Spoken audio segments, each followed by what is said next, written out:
This is going to be something of an epic episode. And I say that because we're joined right now by an individual who in many ways represents the epitome of Crowdsource the Truth. Exactly what I envisioned when I discovered this process.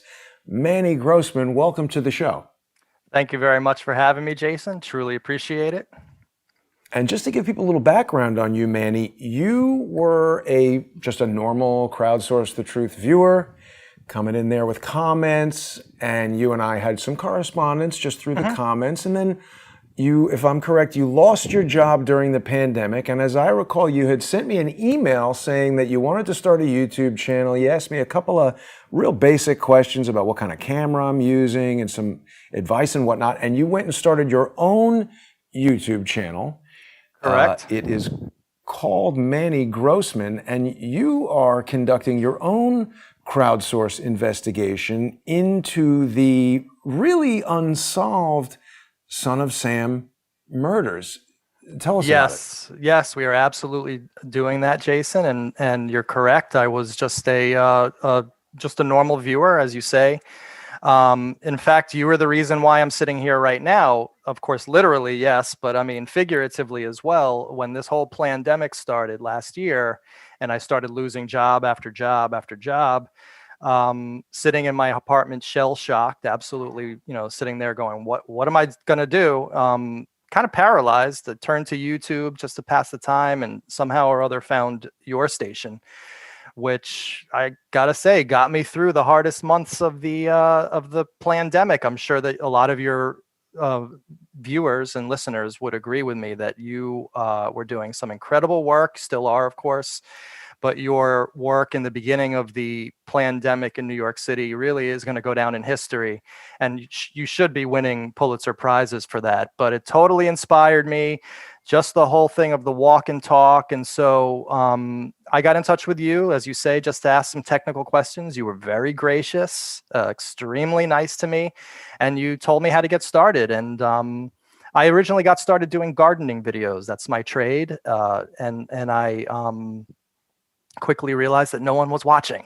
Right? Yeah, like That's maybe too got bad, though, because they are good, the gardening videos. Yeah, but you know what? And you're an expert botanist. That's what they say. I've been a professional gardener now for about 15 years, and that's how I make my living. But absolutely, you're a huge inspiration. I went out and just did what you do. And one day I just woke up and I said, all right, let me do something different. So I said, I've always been interested in Son of Sam. We can get into the reasons why maybe. But let me just go out and scratch this artistic itch. And I went out and started, and it kind of took on a life of its own. Yeah. Originally, it's great. Sorry for interrupting, but the thing that's so cool about it is you're taking people on these walking tours that are taking people to parts of New York that perhaps a lot of people around the country and around the world, and even in New York, aren't aware of. You're in Yonkers, you're walking through many of the locations that were identified by the police and the various elements of the investigation. The book by Maury Terry, you talk about all the things that he uncovered, and you're just, I mean, the thing that I don't necessarily agree with is that you start a lot of these videos saying you're not uncovering anything new, and then you go on to reveal all this stunning new information. But I think what you're trying to do is be very deferential to this notion of standing on the shoulders of giants, that people have done this investigation before you, written books, and I mean, this is something that happened 30, 40 years ago. I obviously was aware of the Son of Sam, and I've seen that Spike Lee movie that was ridiculous with the talking dog and everything. Yeah. But you are shedding a lot of light on this.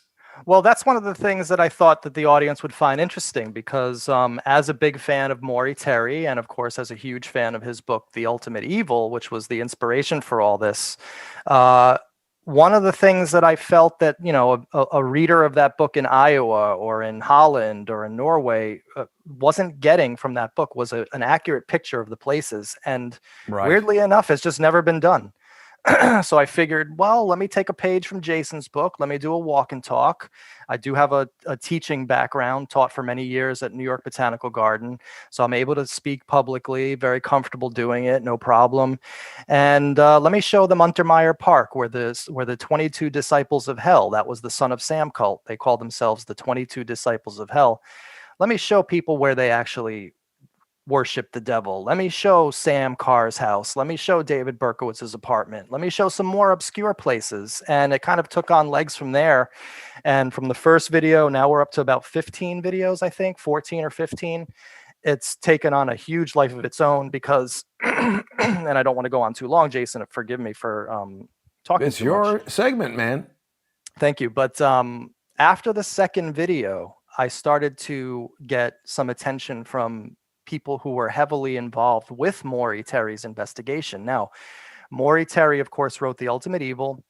He was from Yonkers, and he died in 2015, 2016, or thereabouts. And ever since then, the investigation, I'm not going to say it was floundering or foundering or whatever that word is, but Maury Terry had cast a big spell on a lot of people. And I think that now that he's gone, it has allowed some of those researchers to feel more comfortable sharing what they know with newer people.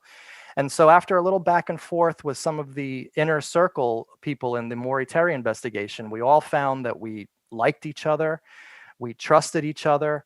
And three people in particular, Jess D, who is an amazing sleuth, John Mitchell, who's weirdly enough, he lives down south, but he's just heavily into the Son of Sam and the people involved, and also Carl Denaro, who was a Son of Sam victim.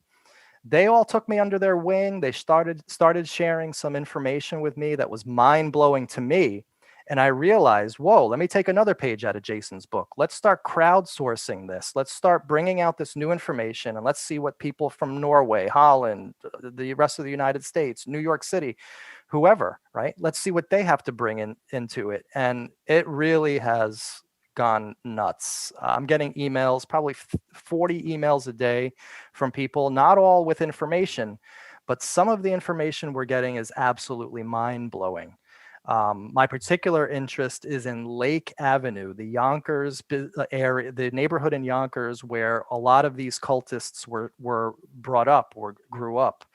There's two different camps right now in the Son of Sam world. There's those who are still under the thrall of Maury Terry. And in his book, he talks about a nationwide conspiracy, the process, a cult called the process, ties to Manson and ties to all this stuff that happened in California.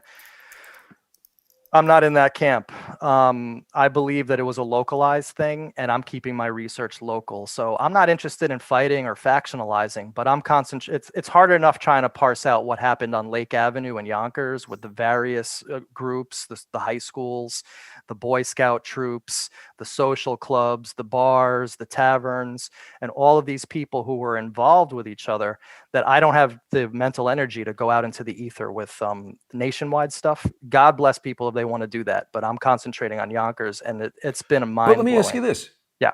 Do you disagree? Because I haven't read the Maury Terry book, and I've just been learning about Maury Terry from watching you and listening to you. And something that's occurred to me in watching your series on the Manny Grossman YouTube channel is that what if Maury Terry was part of this, and that his book is a limited hangout to get you to look at certain things and not look at other things? This is an extremely interesting question, Jason, and thanks for bringing it up. I will say right off the bat that I do not believe Maury Terry was a member of the 22 Disciples of Hell. I do not believe that Maury Terry wrote the Son of Sam letters, although it turns out that Maury Terry was a riddler. He liked to write like letters, and he liked to write riddles, and that's how he kept everybody on his investigation team on their toes. We can get into Maury Terry a little bit more, but just to answer your question, but he definitely knew a lot more than he told us in The Ultimate Evil. Right. That's a limited hangout right there. It could be. I'm not willing to go that leap. My thing is that I'm just going to assume that he was under local pressure not to name names and talk too much about Yonkers, because in those years, Jason, remember, he was doing this in real time. he could have very easily gotten killed. I mean, we're dealing with psychopathic homicidal maniacs who thought nothing of blowing people's heads off. So in that regard, I'm willing to give him a pass. But what I'm not willing to give him a pass on is come the year 2010, 2012, when all of these players were getting old, Maury Terry was almost ready to die. He should have given more information out, but he didn't. And so ever since he's been gone, his team of researchers now is starting to come back to life. And it turns out that I'm actually getting a lot of the information, and I'm starting to bring this stuff out about Yonkers that he neglected to bring out. Because he definitely knew these people in the early 60s, late 50s. Definitely. It's interesting. I better not bring this up yet, because you and I uncovered a thread this morning just in preparing for this show. Potentially, that yes. has turned today. This is something that we're still developing that I can't go into just yet, but I think it's going to blow people's minds when we eventually are ready to present it. Now, you've spoken in the videos about a lot of the researchers. I feel like I've seen some of them in comments on Crowdsource the Truth videos, which this Definitely. is exactly what I would expect. Like Jess D, I think I've seen in the comments. It's possible, although not her, but I know that one of your other, the guy named Deonimus or something, I don't remember exactly his handle, but we definitely share some viewers. And one of the things I think you're starting to catch the vibe on, Jason, is that this is a case that sucks you in. And This is a case that there's a zeitgeist happening right now in the universe. I don't want to sound mystical because it can throw people off, but I truly believe that the universe is using me and my team to solve this case, to bring out information that people didn't know. I've felt this way ever since 1993 because that's when I first got into it as a 20-year-old. And you've got some amazing insights having grown up in Yonkers or the Bronx, the nearby neighborhood where there was even some Russian kid who stole some money from your mom who you knew, who then later killed. Tell us that bit. Correct. Well, that's in the video number 3 called The House of Mr. Real Estate. It's got a little question mark. And the subtitle on that is "And Nikolai, Aman, and Me." Now, not to tell the whole story of that video, your viewers can watch it, but one of the famous characters in The Ultimate Evil, again, by the great Maury Terry, who's the giant, whose shoulders we stand on, who we love, but we don't worship. He was not infallible, and he was a gatekeeper. One of the characters in that book, Jason, was a character who went by the moniker Mr. Real Estate. And it has since come out. Carl Denaro, the great Carl Denaro, who wrote an amazing book called The Son of Sam and Me, Why I Was Not Shot by David Berkowitz. He was victim number 2. He brought out a name. And the name was Alfred Hunt Howell. Howell. And when I read that name, it clicked in me. And so I realized, oh man, this was a guy who was killed in my neighborhood in 1996. And not only that, a friend of mine killed him, a childhood friend of mine, I should say. Okay. Right. And so it's just another one of these weird connections. Now, we're not sure whether Alfred Hunt Howell was actually Mr. Real Estate. There is another name which I cannot bring up. We're researching it now, but there is another character who might have been Mr. Real Estate. But yeah, Nikolai Aman, who killed Alfred Hunt Howell, was a childhood friend of mine. He was from Russia. He moved here to Riverdale in the early 80s, and we became very good friends. But we stopped being friends because he once stole my mother's grocery money out of the kitchen. I think that was 6th grade. So what was that? 1984, 85, something like that. You and I are right around the same age. Yeah, I just turned 48. So definitely we're going to hit some Gen X references, Jason. Well, but it's interesting, though, because, I mean, we grew up at the same time. We have a lot of the same memories. You were physically closer to where all this stuff was happening. But Correct. As I watch your videos where you're walking around in the woods, I mean, I know nothing about plants and trees, but I can tell you that this looks very much like the woods I used to play in with my friends when I was a little kid. And it's looks like the same kind of plants and trees to me. So it brings me back to those days. Yeah, and there should be really no difference. So we grew up in the same general region of the world. So the soil's the same, the plants are the same, the weather's the same. But people are really, as you know, Jason, because you are one of the pioneers of this style of broadcasting. People really get into the walk and talk. There's just something very relaxing about watching some dude or woman walk around showing sights and talking. Doesn't always work, but when it does, it's a very powerful medium. So I was totally copied your style on that, and I owe you a huge debt of gratitude. Well, I appreciate you doing it. And again, when I first started Crowdsource the Truth, there were some negative comments from people who were like, hey, Jason, you didn't invent crowdsourcing. And I never claimed to have. I discovered this process, but to the extent that I've inspired you, Manny, I think it's great. And I mean, that's part of the reason why I wanted to help you with your questions and stuff, because I don't think I even knew you were going to do anything with Son of Sam. I think we were talking about gardening stuff. I didn't either. But you've educated me about a lot of things that I should know more about. Now, this is Untermeyer Park. Has it ever been definitively determined where the name Son of Sam came from? If these guys were the 22 disciples of hell, why isn't it the 22 disciples of hell murder? Correct. Well, the Son of Sam, of course, was a name that was brought up in the first letter to the two Son of Sam letters. There was one called the Borelli letter, and then there was one called the Breslin letter. None of them were written by Berkowitz. You could just tell that the handwriting was different. But getting back to your question, so of course you have the two sons of Sam, Michael and John Carr, who were accomplices and who were definitely shooters in the Son of Sam incidents, and their father's name was Sam. So of course that's one of the reasons why people think Son of Sam, but it could very well be Son of Sam Untermeyer, because Untermeyer's first name was Sam. And they were this cult hung out, in addition to other places. One of their main group hangout spots was this park up in Yonkers, Untermeyer Park. And everybody knew about this. This was not a secret. One of the reasons why I got into this, Jason, was not because I read Maury Terry's book in 1993. I was 20 years old. I was hanging out with a friend of mine in college in Yonkers. His father was a fireman in the 70s. He told me, he goes, hey, Manny, did you know that Berkowitz was a member of a cult? And I was like, no, I never heard that before. Tell me more. And he goes, he tells me the story, and he goes, yeah. And furthermore, I was in Berkowitz's apartment. I was there just a couple days before he was arrested. And he told me in no uncertain terms that the Berkowitz's apartment was pristine to the letter. But when he was arrested, when Berkowitz was arrested, like 3 days later, the apartment would look like a madman lived in it. There were holes punched in the wall, graffiti splattered everywhere, Pano magazines thrown all over the floor, all sorts of weird stuff hanging out. It was a setup to make him look insane. So, of course, when my friend's father told me that, that was it. That was the beginning of it. I didn't even know Maury Terry's book had existed at that point, but that was there you go. This was all a setup, Jason.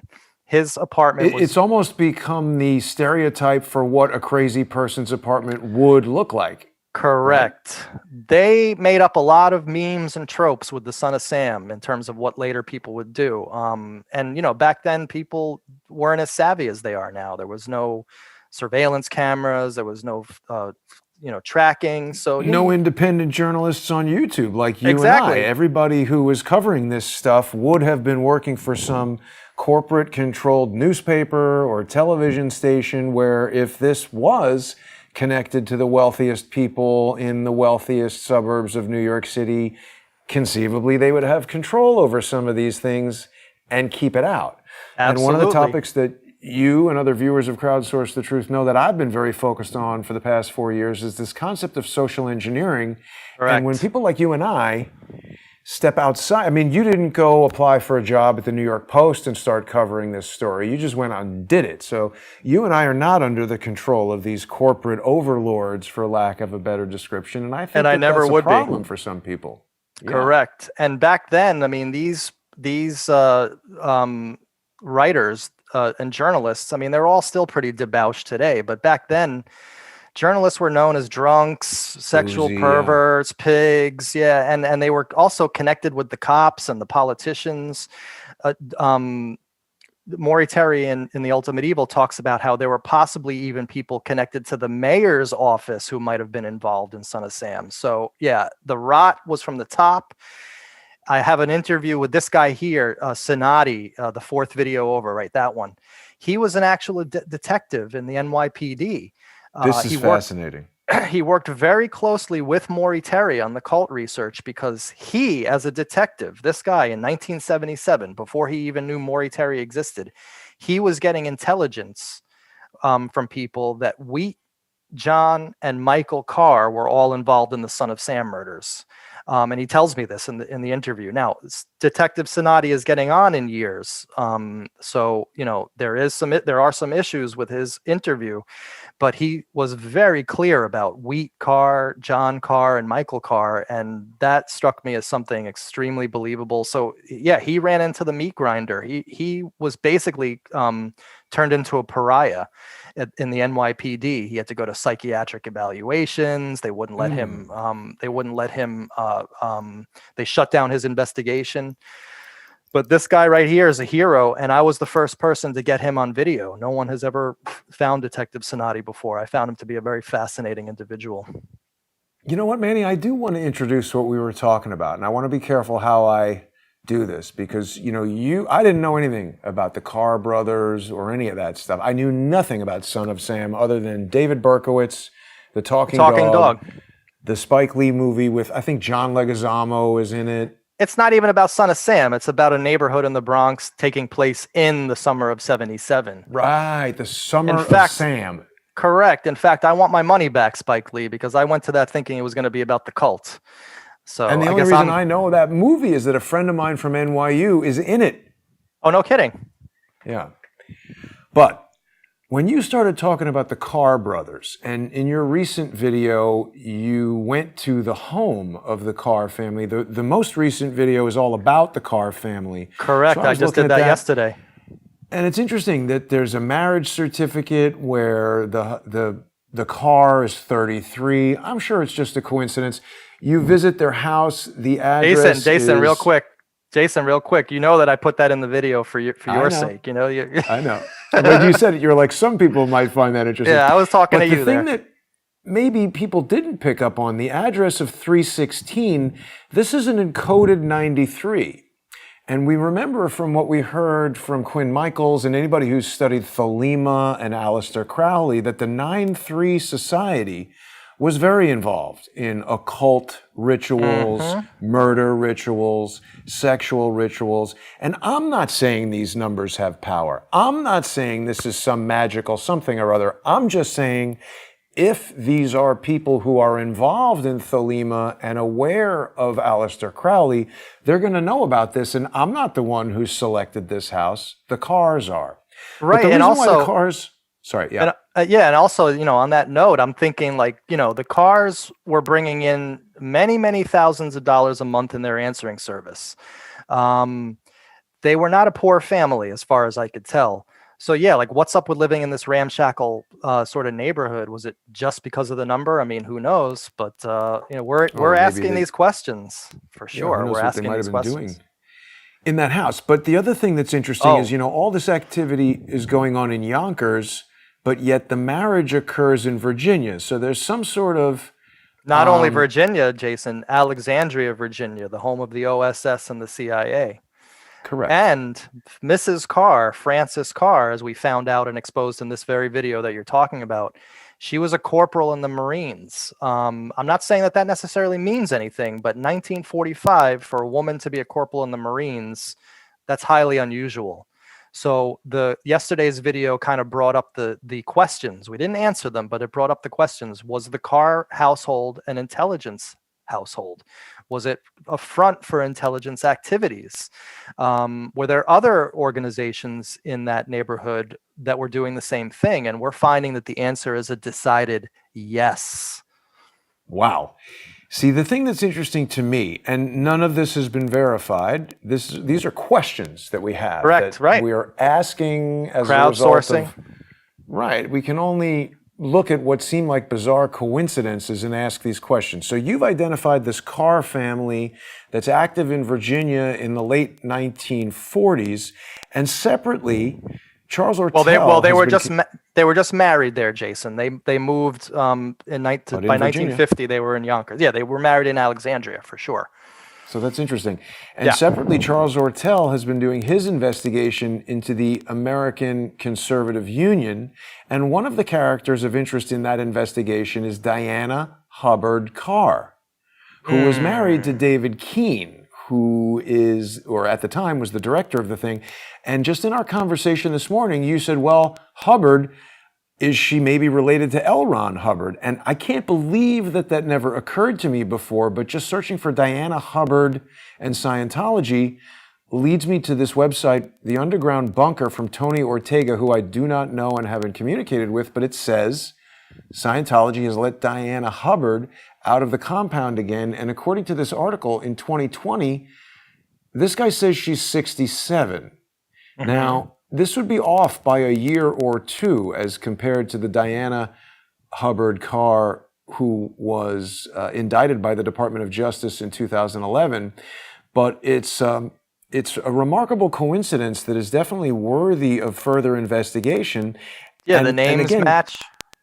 Going back to your Maury Terry stuff, it's interesting that he was talking about the Process Church because that was very involved with Scientology. And this would be, if it is a legitimate connection, another connection into that world.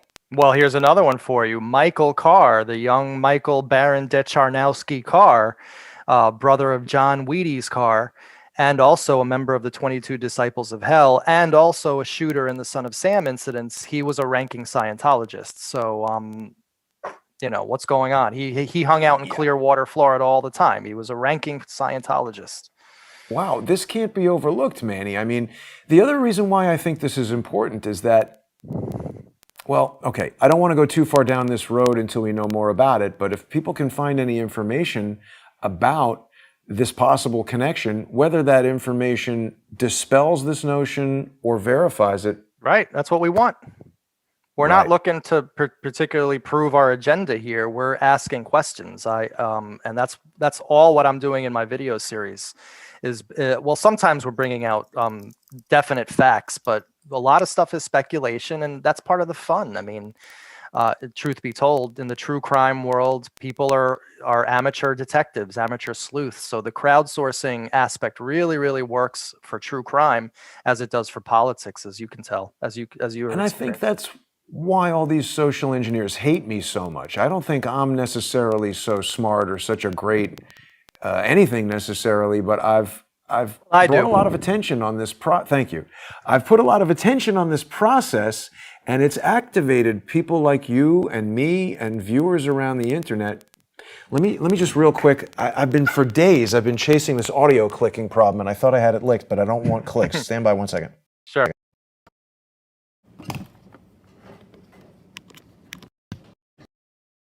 It's not easy, Manny, as I know you know. Let's see if this is back here.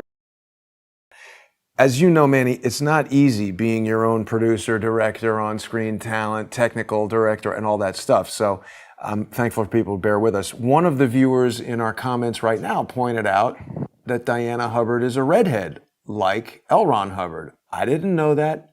That's interesting. See, I mean, could be major, could be minor, could be something, could be not. But yeah, the more questions that we put out there to the audience, the more we get people back. Like, if I had not put out my Karen Wahlstrom video, which I think is one of which I personally believe is one of my most important videos, because it speaks to the actions of these 22 Disciples of Hell back in the 60s, before they were actually the Son of Sam cult. They were called the Lake Avenue Gang. And it was a bunch of witchcraft practitioners in the Lake Avenue business district, many of which later became part of the Son of Sam cult. And in A Requiem for Karen Wahlstrom, not that one, the one right before it. Yes, there that it is, one. yeah. in the Requiem for Karen Wahlstrom, we brought up a lot of questions. Was this woman murdered? She was a woman who was found in the middle of Van Cortlandt Park in 1965, and the police ruled it a suicide. And it turns out that she was a teacher at Sacred Heart High School, which is in the Lake Avenue area of Yonkers, where John Wheaty's car went to school, where a guy named Scout went to school, who we can't name him, but he was a member of the 22 Disciples of Hell. And it was told to Maury Terry that Karen Wahlstrom was murdered in a ritual that night in Van Cortlandt Park. And so after this video came out, just getting back to, sorry, I'm going off, but getting back to this whole crowdsource thing, I got dozens of people who from that neighborhood who had stories. And one woman in particular called me, and we had an hour-long conversation about how she knew Karen, she had all this insight. And in addition, she told me that she was brought to Untermeyer Park in the early 50s by a family from Irvington, New York, which is north of Yonkers. And this family was into child pornography. They were showing her child pornography in Untermeyer Park in the 1950s. And in addition, that they called themselves druids, and they were worshiping, like they were having like worship rituals, weird rituals in the middle of the night. And she was brought there as a child in the early 50s.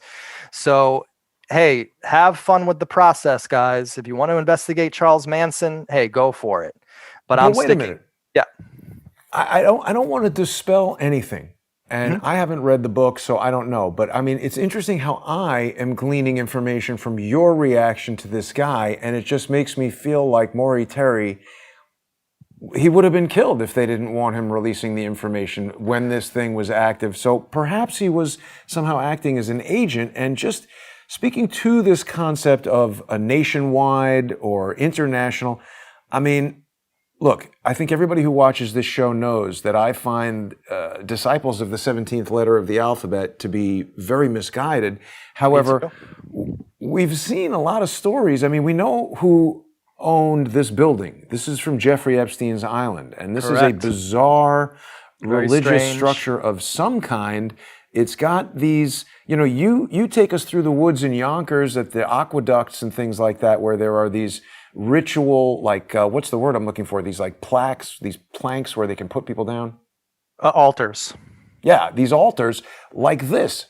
Right. And we know Epstein was involved in crazy child porn and child rape and all that. And it just all fits with everything that you're describing.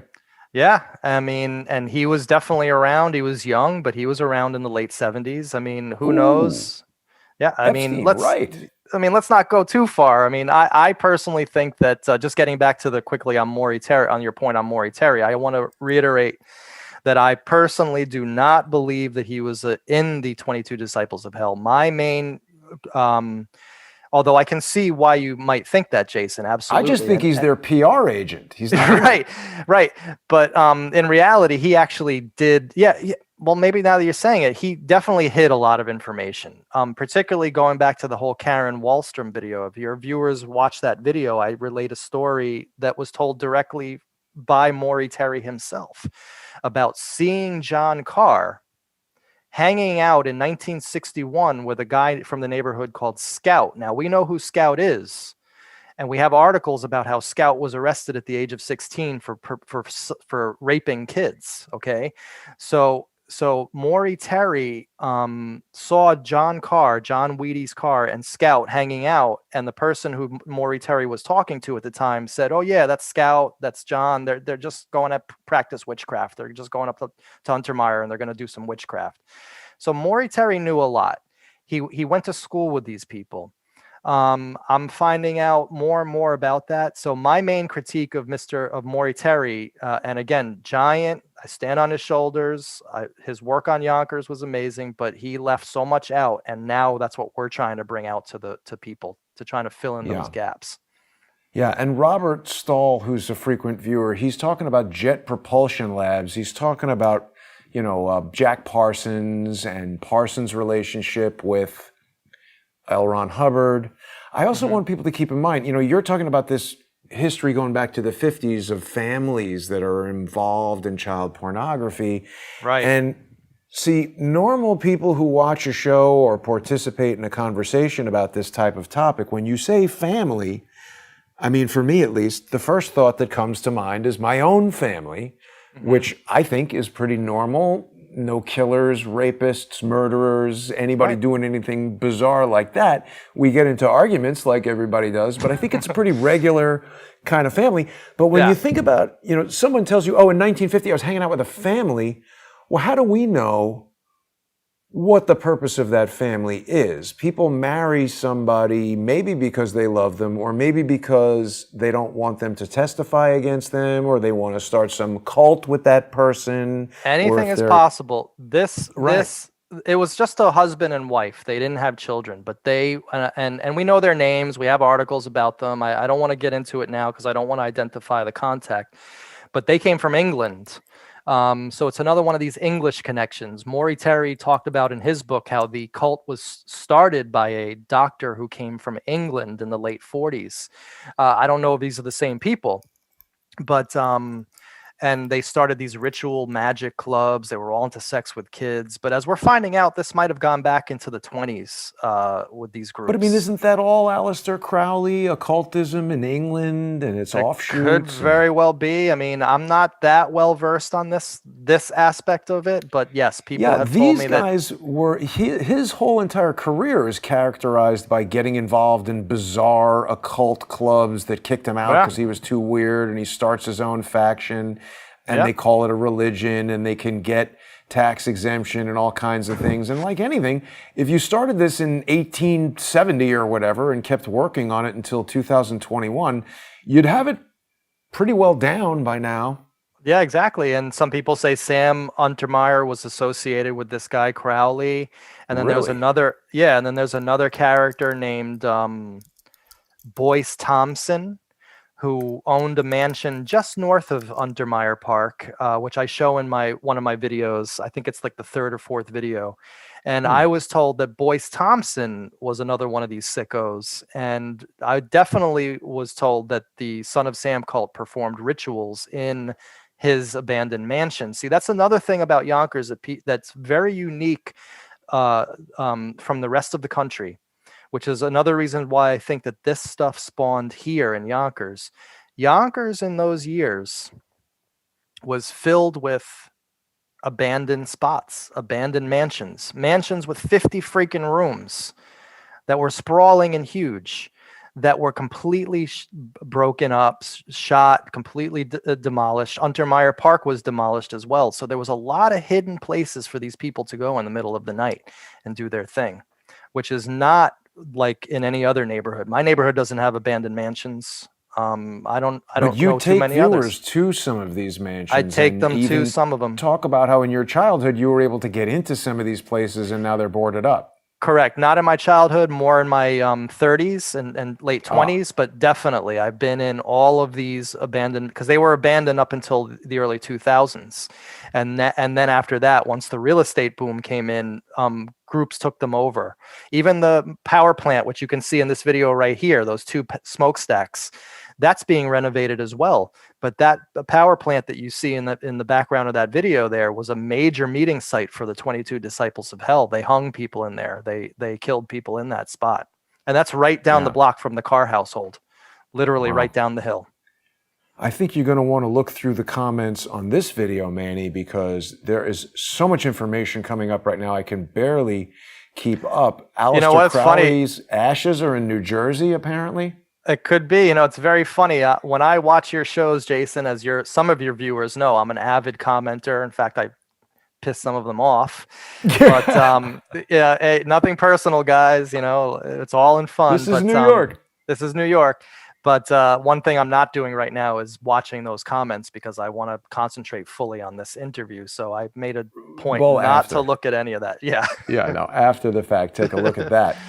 But there's so much to be gone into here. And again, people who are like,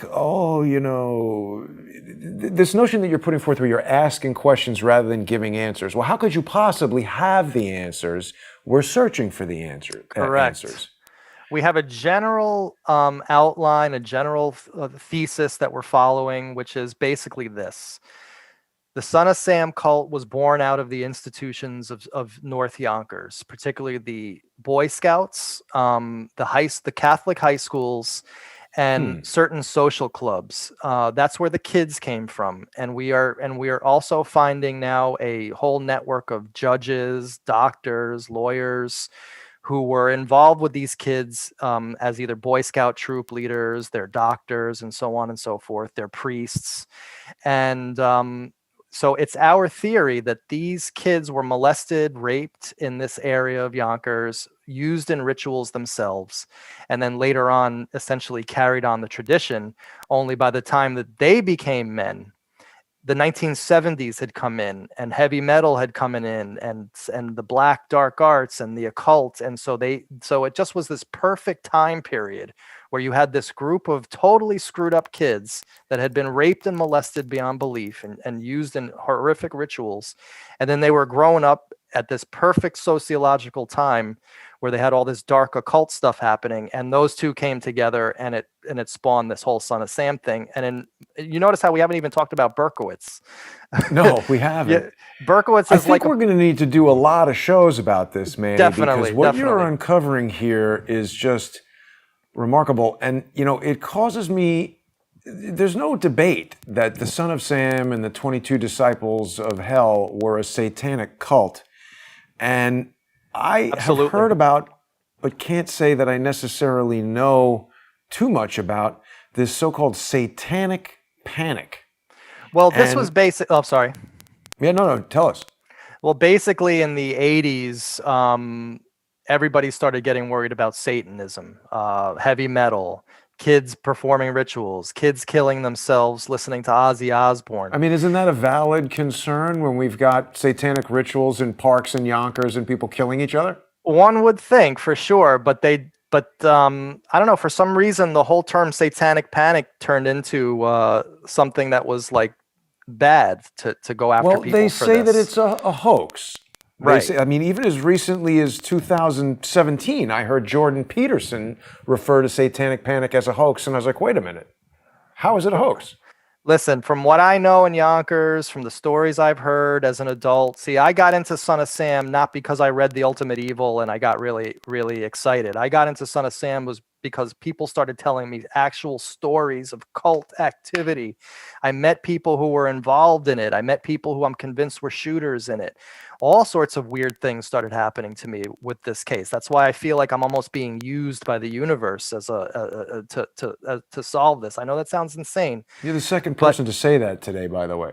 Crazy. But yeah, definitely. But listen, there was definitely hardcore satanic activity happening. And yes, people should have been worried about it and talking about it and trying to expose it. And unfortunately, Maury Terry was made to look like a kook because he went on the remember Morton Downey Jr., how great that show was? Smoking cigarettes and beating people up. Sometimes I watch that show just for fun. I show my 14-year-old. I'm like, this is how the world used to be. We used to be fun, and we used to be able to have these discussions. But in either case, Maury Terry was on the Morton Downey Jr. show. He was on Geraldo Rivera, and they kind of lumped him in, made him look bad with the satanic panic stuff. And Josh Zeman talks about it in his documentary much more than I do. Actually, I don't talk about that at all. But it's a big part of Josh Zeman's documentary. And I highly suggest that those of you who are new to this subject, that you watch Josh Zeman's excellent 4-part Netflix documentary, because it's a really great primer to the actual subject itself, which is why was there this dichotomy between the official story of Berkowitz being directed to kill by a talking dog, and then you have this alternative parallel narrative, right? To use David Hawkins, you have this whole notion that there was a cult involved, and it's just a great documentary to watch because it goes through all that. And I don't think anybody could come out of this thinking that David Berkowitz actually worked alone. That's just so way too far-fetched at this point. Just way too much evidence showing otherwise. Let me ask you this, and I don't know if you know the answer. I just discovered on Google Earth here in looking at Untermeyer Park. That's what Medusa's the hell is head. this?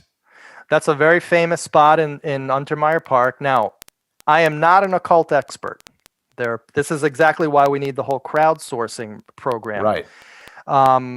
Some people say that Untermeyer Park is laid out, in these with these occult, geometry and all that kind of stuff. That's something for someone else to figure out and let me know about. I'll report on that when you do. But Samuel Untermeyer built these gardens up at Untermeyer Park and with all sorts of imagery, and that what you just showed was Medusa's head. For some reason, he felt putting Medusa's head there was a good idea. I'm not exactly sure why. This looks like really super creepy stuff. We got our crackling coming back. I'm so sorry, Manny. Stand by. I've been working on this all weekend.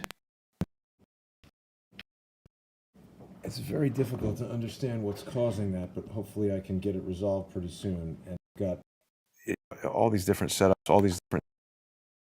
So we see here some kind of amphitheater with these two vertical posts. Yeah, I agree. I think I would really like to hear from some symbology experts and occult experts, like what this is all about. And if you scroll out a little bit, Jason, and then look to the left, going down to the left there's the 1,000 steps. You see them going down that hill. Huh. Okay, now at the bottom of that 1,000 steps is an observatory where there used to be that's where the cultic activity really took place, down at that little observatory. You see that there? Yeah, I mean, look at that. Right? And then check it out. You see this house over there, that little abandoned house? Well, this has two posts also. What's the significance of two posts? Someone else who knows about this stuff we're gonna have to crowdsource that information. My expertise lies basically in the sociology of it all, and which is I want to find out more about this neighborhood that this all took place in. What was going on there with the groups, with the Boy Scouts, with the high schools, with the priests, with the social clubs. But you see that abandoned house right there on the right? That I show in my first video. That is the abandoned gatehouse, Gate, the gatehouse, and that was a major spot for satanic rituals of the Son of Sam cult right there.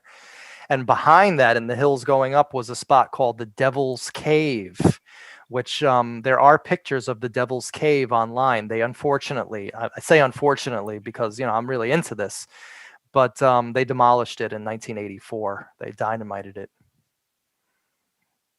But what's the stated reason for that?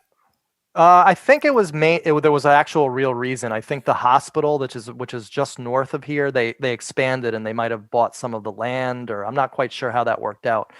I also heard that they demolished it because of its connection to Son of Sam. So I don't know the exact truth there, but I can't tell you how many times I've been into this place in the late 80s and early 90s. And the cult was still active back then. We can see symbols on it right now. You've, in your videos, done a great job of identifying markers and graffiti in different places around the park that seem to connect the different sites. If you go down on this pathway just a little bit, and I show it several times in my video series, there's what's called a Weir house, W-I-E-R or W-E-I-R, I'm not quite sure. But this whole pathway that you see here, you see the line here going the pathway, that's called the Aqueduct Trail. That's where the New York City water comes in. And there's all these maintenance portals along that pathway where in the 70s and 60s you'd be able to get in there, and they would also kill people, kill animals in there. And there's Son of Sam graffiti still to this day on some of these old abandoned structures. There's two 44s up on that date back to the late 70s for sure. Right, the 44s. That was interesting to me because, I'm, as you pointed out in your most recent video, I'm always identifying when they have 33 numbers. They're very interested in these numbers. I think they're sending coded messages to people. It could very well be. People are telling us the twin pillars are Masonic and Satanic. Well, I mean, I'd like to see more proof of that, just from someone, but instead of someone's word. But I'm willing to. Obviously, this is what we're talking about. We're talking about Masons and Satanism and all this kind of stuff. The elites. Brandon says the two pillars are Jacine and Boaz. I don't know what that means. Okay, hey, if anyone wants to email me more information, feel free. How can people reach you, Manny? The best thing to do is just to go to my website, which is mannygrossman.com. That's mainly my website for gardening. It's like I can't even remember gardening anymore. Like this SOS stuff has taken over my life, but it's also where I teach private gardening classes as well.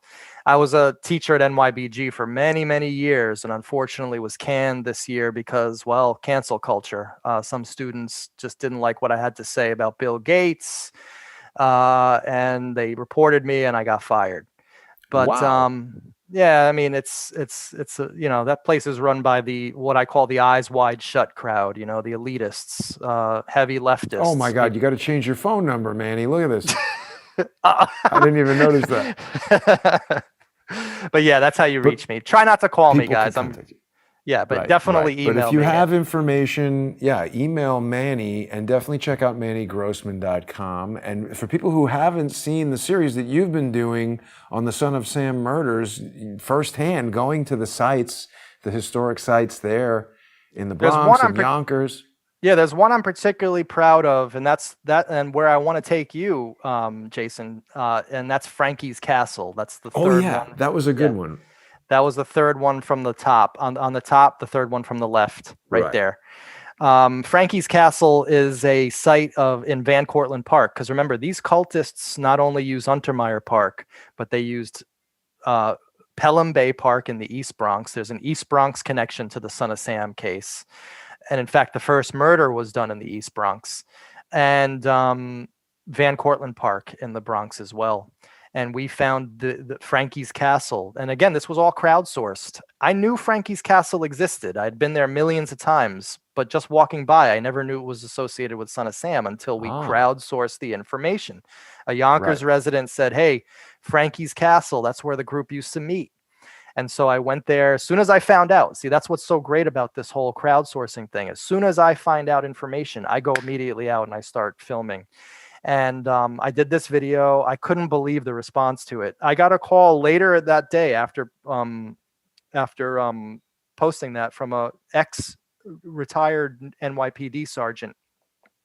Super duper cool guy. I mean, this guy was telling me all sorts of stories.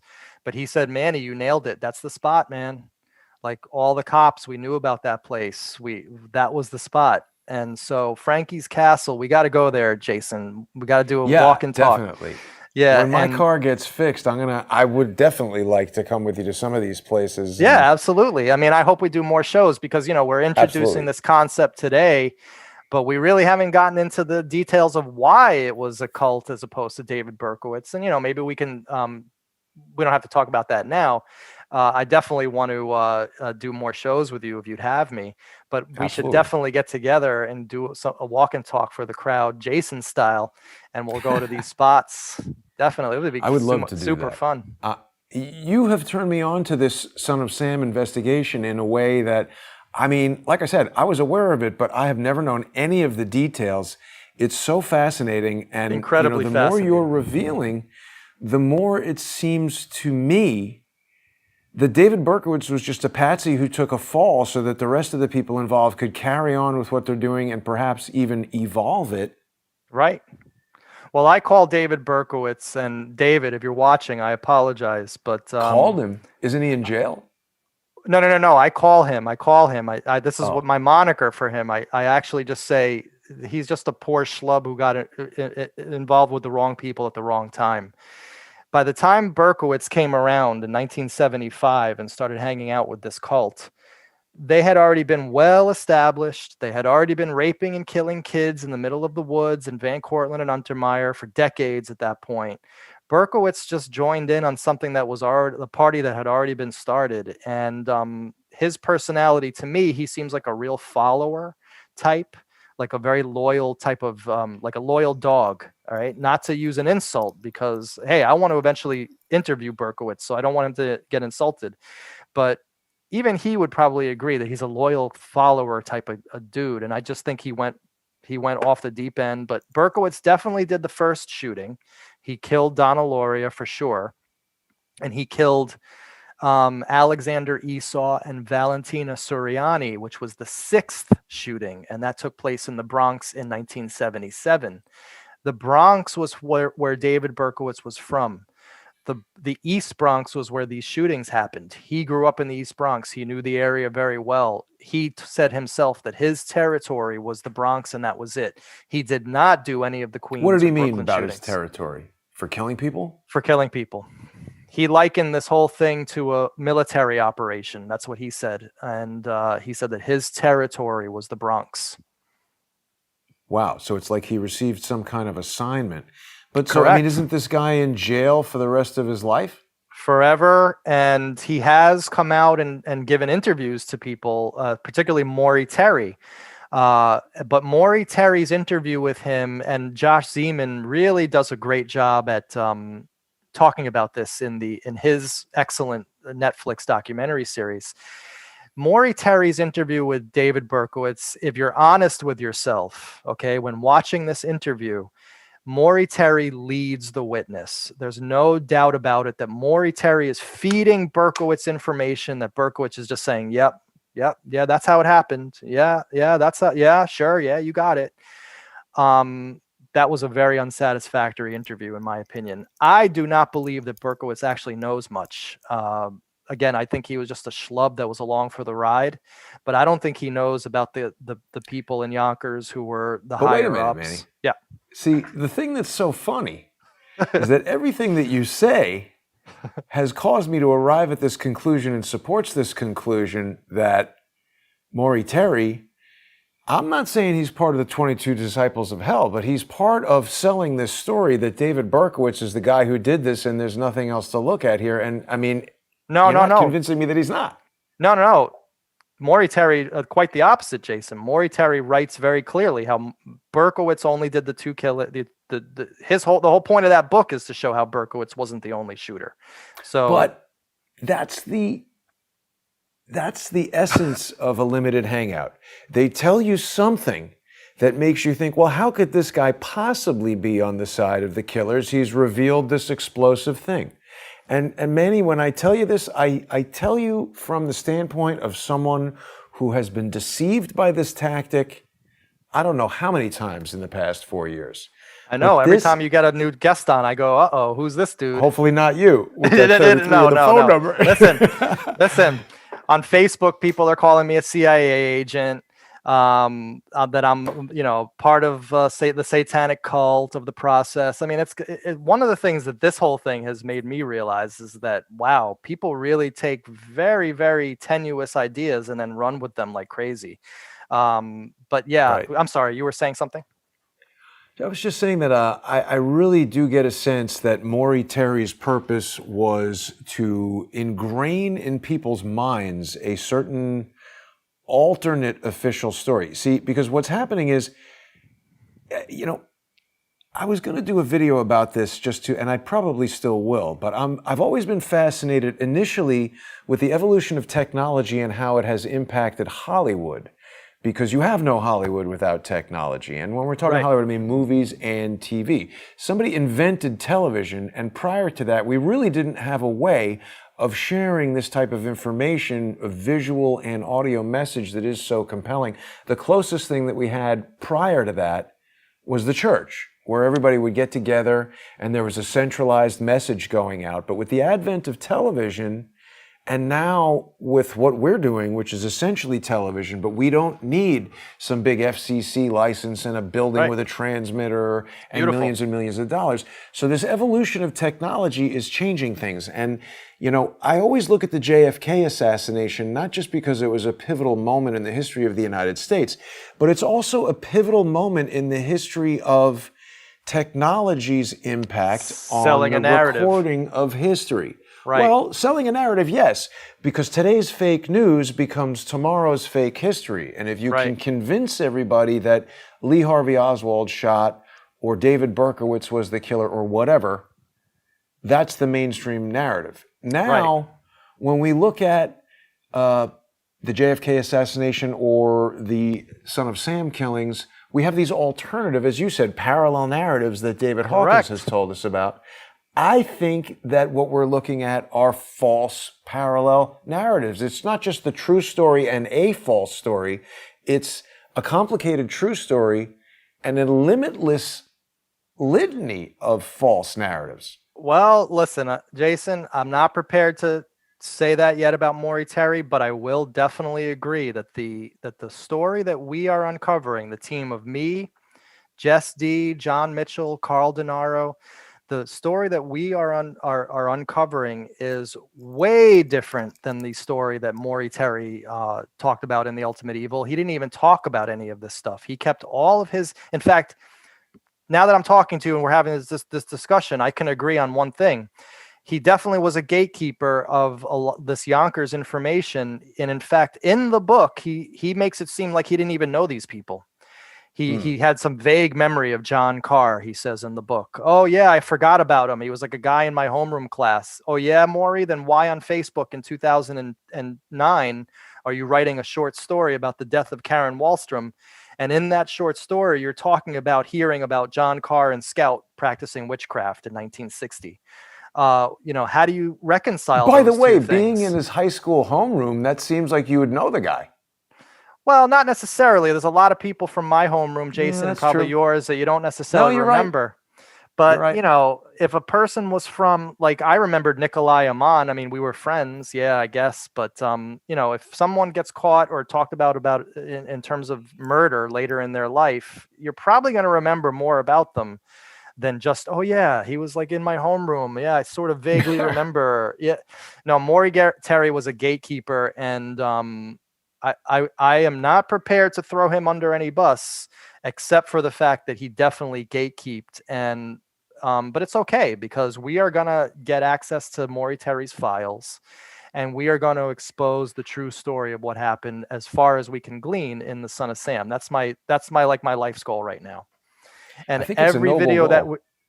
thank you. And every video that we do, like if you watch my first video, when I wasn't hooked up with this investigative team, when I was just going out to scratch an artistic itch, I expected that to be my last video. And all I was doing in that video, that first one there, yeah, I'd erase it if I could at this point. No, it's But good. It's got a lot of the yeah, graffiti and it's stuff. got a lot of the graffiti.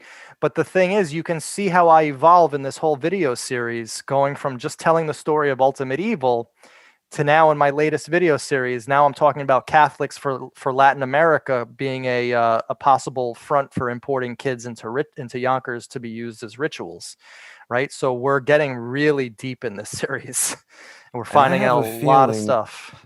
I have a feeling, Manny, that this is going to take you places that you would have never imagined and reveal things that nobody would have ever imagined. Because, again, I think the opposition that I am coming up against with Crowdsource the Truth has got nothing to do with me specifically, but it's just the It's people what who you're don't bringing want out. this to continue understand the power of disseminating this information to thousands of people who in many cases have firsthand knowledge, experience, things that aren't written. We're circumventing these gatekeepers, these limited hangouts, whatever they might be. Just your work alone, Jason, on exposing the empty hospitals in New York City in March and April of 2020 was enough to put you on the radar for these social engineers. Because yeah, you basically demolished their entire narrative.